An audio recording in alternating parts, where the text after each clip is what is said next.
Petrolheads, on se retrouve aujourd'hui dans la CLS 63 AMG facelift, la seule au Maroc. Donc je vous retrouve tout de suite pour vous parler un peu de cette grosse berline.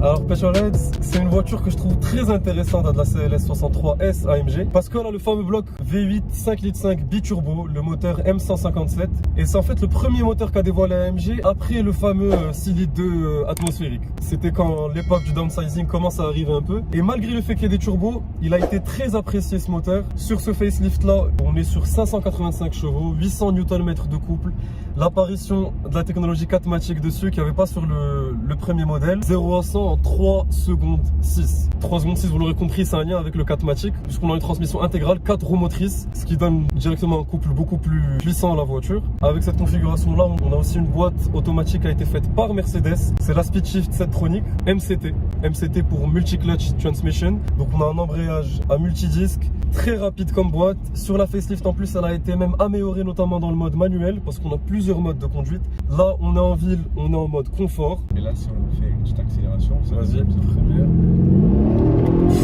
Ok.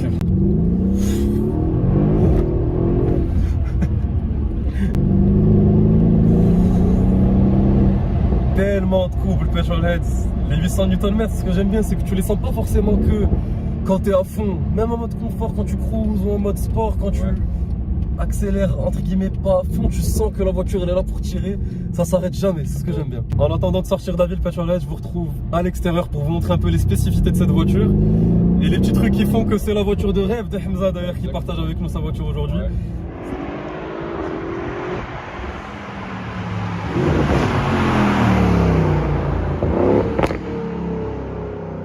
Petrolheads, alors pour l'extérieur de la CLS, déjà ce qui l'a rendu très connu, c'est sa ligne. Cette ligne là de grand coupé sur les grandes berlines, c'est quelque chose qui était nouveau à l'époque.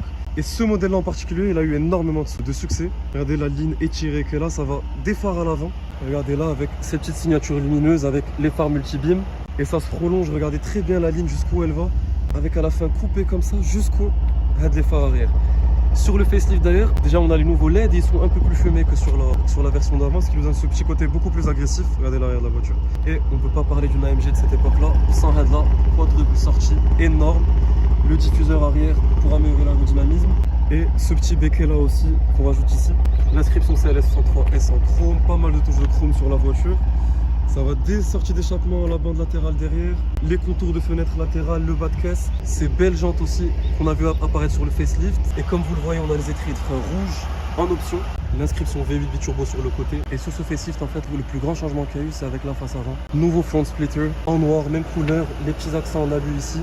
Nouvelle calandre qu'on retrouve un peu sur la plupart des modèles Mercedes. Autre chose, Petrolheads, que j'ai beaucoup aimé sur cette voiture, là on le voit bien avec le coucher de soleil, c'est la couleur noire mocha. Très très belle couleur. C'est mon petit un peu coup de cœur de cette voiture esthétiquement, c'est ça, j'aime beaucoup. Et regardez-moi les deux nervures sur le capot ici. Je vais vous ouvrir tout de suite le capot pour vous montrer le bloc moteur derrière. Et voilà le gros bloc. Principale chose que je voulais vous montrer, c'est la signature. J'ai le technicien qui a assemblé à la main ce gros bloc là.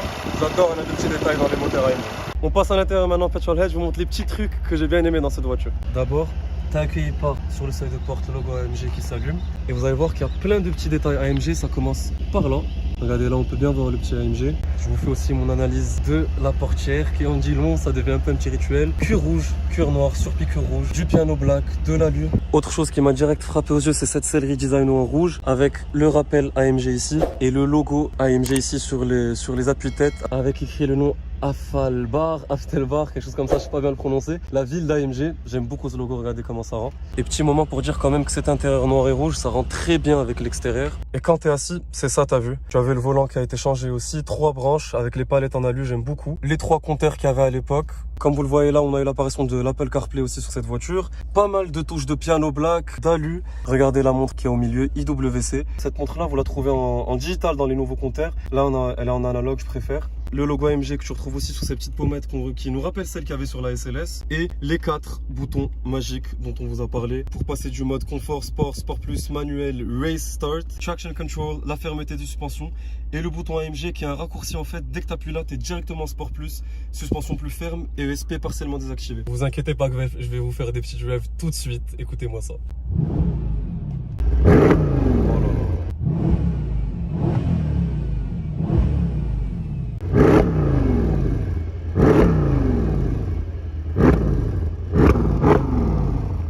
Launch control.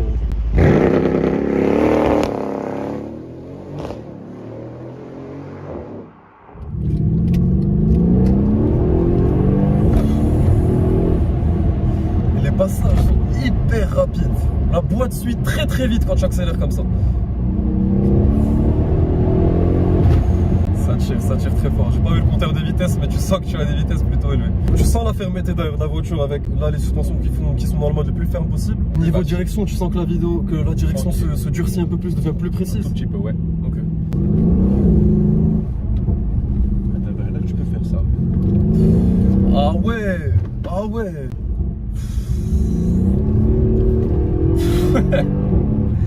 Ok, donc malgré le 4matic Petrolhead, comme vous avez vu, ça glisse. Ça a l'air d'être très safe quand même, mais ça glisse. Mais le SP, il est à moitié. À moitié désactivé. Ouais. Et je sais pas si ça te l'a fait aussi, on a les sièges dynamiques. Exactement. Ça s'est raffermi direct, j'ai été encore plus baqué. Malgré les 1 tonne 8 de la voiture, ça reste assez joueur quand ça veut. Mais avant ça m'a vraiment choqué parce qu'avant ça, la tenue de route était irréprochable. On a pris les mêmes virages juste avant, la voiture était collée au sol.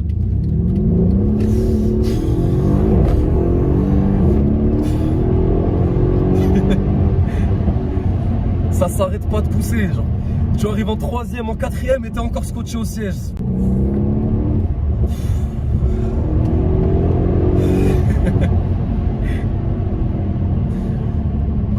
Oui, il y a plaisir de conduire. Ouais, clairement. Je t'en lasse pas toute la journée. Ce que j'aime bien aussi, c'est que tu sens la machine du V8. Tu sens que les 5 litres 5 en train d'être brassés et de brûler là et te donner toute de la puissance.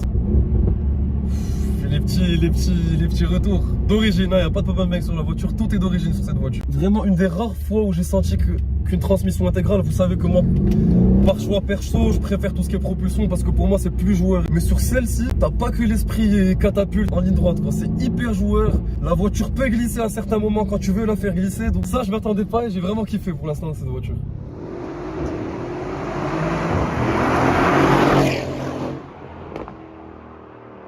D'ailleurs, qu'est-ce qui fait que c'est ta voiture de rêve? Genre, pourquoi c'est la CLS63 qui t'a frappé? Depuis que j'étais petit, je raffole de Mercedes et le style coupé. La première voiture, c'était une classe de coupé. Je l'ai pris en grise. Celle-là, c'est une exception, je l'ai pris en noir parce que je l'avais en 350 avant. Et après, j'ai vu celle-là, je l'ai prise. C'était ma voiture de rêve. C'est un aboutissement. Exactement. Autre chose que je voulais te demander, du coup, c'est quoi les petits détails de ta voiture qui te font kiffer? Son aspect, comment elle est, performance. Il va avec les nouveaux styles, genre les nouveaux modèles. Ouais. C'est en 2017 en plus. Exactement, ouais. Elle vieillit pas, même c'est un design de 2015. Elle est sortie en 2015. C'est la restylée. Comme on a vu à l'extérieur, les petits facelifts des phares, des petites nouvelles touches qu'il y a eu dessus, ça fait qu'elle est jusqu'à encore aujourd'hui au goût du jour. Exactement. Mais je suis d'accord avec toi, la combinaison entre les grands coupés, les berlines grands coupés avec un design hyper sportif, hyper étiré, hyper affiné et en même temps hyper performant. T'as un V8 par exemple qui est beaucoup plus puissant que ce que tu pouvais trouver sur la C63 à l'époque. Quand c'est sorti, malgré le fait que c'était un turbo, il n'y avait pas autant de normes écologiques et tout ça qui tuait le son à ce point-là. Il y a quand même un beau travail qui a été fait sur la sonorité. On a l'échappement sport d'ailleurs qui vient de série dans le modèle AMG. Ouais. Donc, tu m'as dit les valves s'ouvrent direct quand t'es en sport plus. Exactement. Donc l'avantage aussi du facelift Petrolhead, comme me l'a dit Hamza, c'est que en plus de la boîte qui a été retravaillée pour qu'il y ait des passages encore plus rapides, notamment en mode manuel, même le moteur a été retravaillé pour qu'il soit encore plus fiable et amélioré au fil des années justement. Comme je t'ai expliqué, il y a d'autres, ce moteur-là sur la S, sur la classe G, sur d'autres modèles, mais je ressens pas la même chose. Je commence à comprendre petit à petit que tu me parles de la voiture, c'est vraiment la manière dont a été programmé le moteur fait de la voiture que tu kiffes kiffes encore plus. Exactement. Tu n'arrives pas à retrouver chez les autres voitures. Ouais.